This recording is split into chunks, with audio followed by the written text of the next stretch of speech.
unveiling our next flagship product, the portal gun.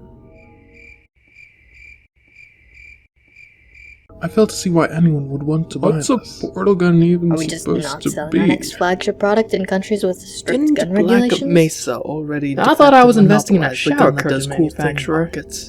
I just don't see its place in the market. Okay, I hear you. Now, here's the thing you need to understand. We at Aperture Science are not a company on the bleeding edge of innovation. We are a company that strives to create the bleeding edge that others stand on. And when you're in such a position, it involves taking risks. It involves creating the product the customer wants, not just before they want it, but before they even know such a product is possible to create.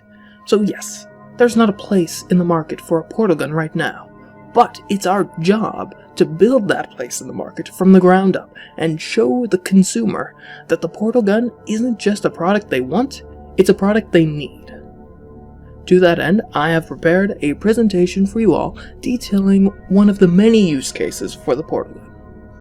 You're watching an Aperture Science educational presentation. The portal gun, a gun capable of linking two disparate places in space together with just the pull of the trigger. Certain industry experts even claim that this one invention could completely revolutionize the following industries: public transit, freight transport, pizza delivery, cattle ranching, cable busing, childcare, war, assassination, online advertising, execution, espionage, email, telecommunications, low-orbit space travel, lunar space landings, construction, the inevitable machineprising, and many more. One executive at this company even claimed that, and I quote, "A man armed with a portal gun would never have to take another step in his life." He then ordered me to validate his claim with research, which I did not, because such a claim is absurd. I highly doubt you would even be able to leave an elevator or leave your bedroom in the morning under such circumstances. As a side note, that executive was not immune to deadly neurotoxins. Of course, I simply cannot resist a good chance to test. So I decided to fulfill the late executive's wishes with just a slight deviation. Instead of testing that idiot's assertion, I decided to test the following question. Is it possible to beat Portal without pressing forward?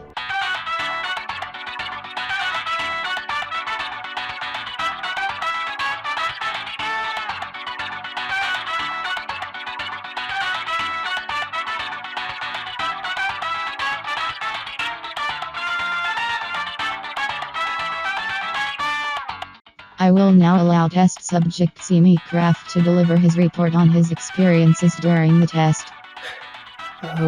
Thank you.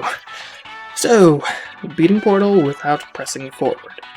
All we're trying to do is beat all the test chambers, and to beat Glados, without pressing the button bound to move forward, usually W. But not today, for you see, I'm playing Portal on PC, and therefore the game gives us some fairly robust controls customization. So robust, in fact, that we can just unbind move forward entirely, which eliminates the possibility of hitting the button by mistake. So now that we've done that, all we have to do is get through the test chambers. Starting, of course, with test chamber 0. It's incredibly easy, which is great because it gives us some more time to get used to our limited moveset. We've only taken away moving forward, but even just that one subtraction does change the game significantly. We now have to move by walking backwards or sideways, which at least right now I describe more so as weird than difficult. I mean, sure, not seeing where you're going isn't great, but I know this game like the back of my hand, so I'm sure we'll be fine. And remember how I said that this test chamber is easy and therefore gives us some time to get used to moving backwards? The same description applies to the next, slightly over a dozen test chambers. Which is nice.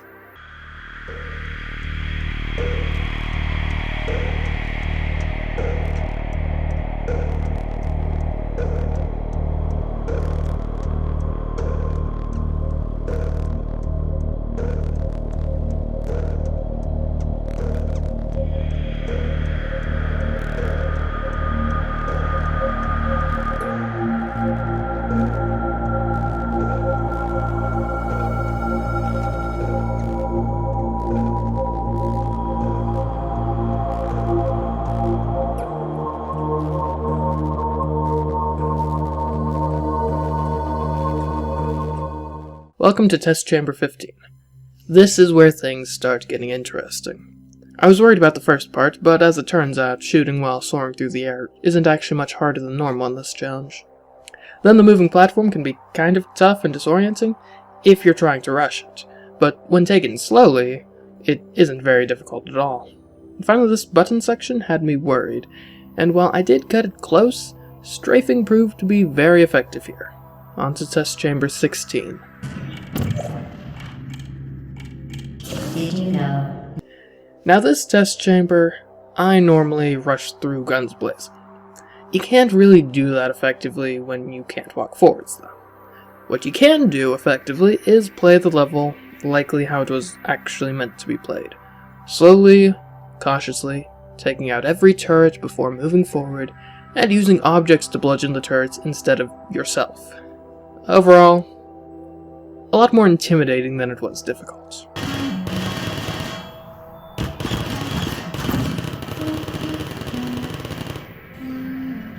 Time for Test Chamber 17, more commonly referred to as the one with the companion cube.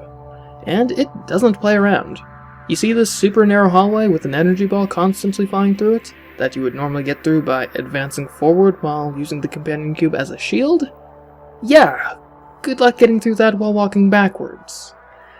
What I did was use the companion cube to knock the energy ball out of its typical route, then rushed backwards through the hall before a new energy ball could spawn. The second hallway was a bit easier on account of being able to face the companion cube in the direction of the energy ball while walking backwards, so we can get through that fairly simply. The next part of the level was fairly standard gameplay until we get to this part, jumping across the platforms. I often have trouble with this part even when I'm walking forwards and can see what I'm doing. Needless to say, having to do it backwards was a bit tougher. But ultimately it's just a matter of timing, and once you figure out the timing of the jumps, you can make all of them flawlessly, incinerate the companion cube with little issue, and beat the level. Companion cube to the Aperture Science Emergency Intelligence Incinerator.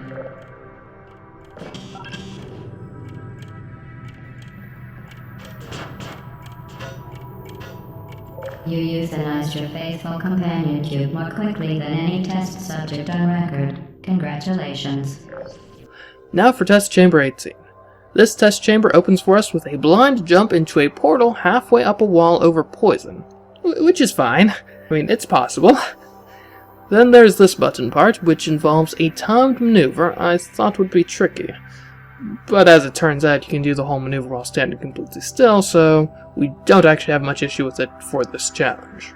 After that, we've got a few more blind jumps and another momentum-based section, which is really no more difficult than normal. So, yeah, on to Test Chamber 19.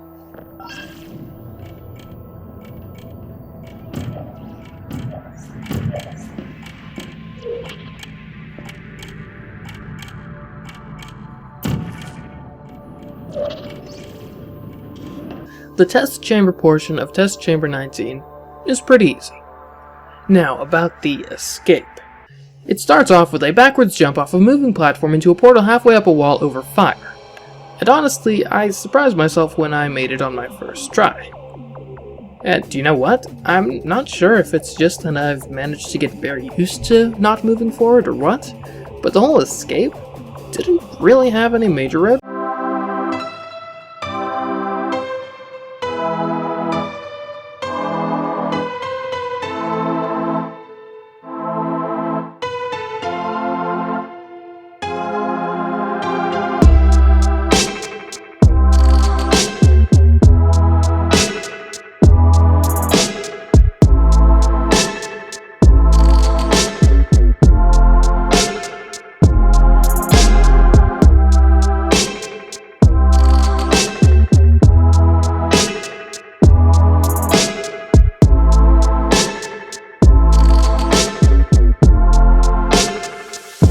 And now we make it to Glados.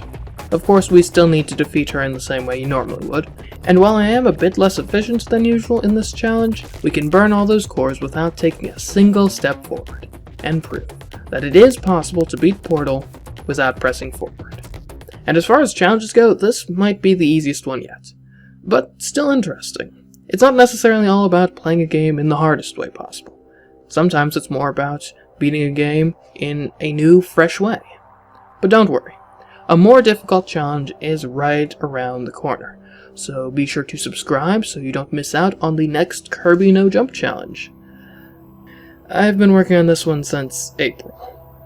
See you then. This was a triumph. I'm making a note here, huge success. It's hard to overstate my satisfaction. Aperture science. We do what we must because we can.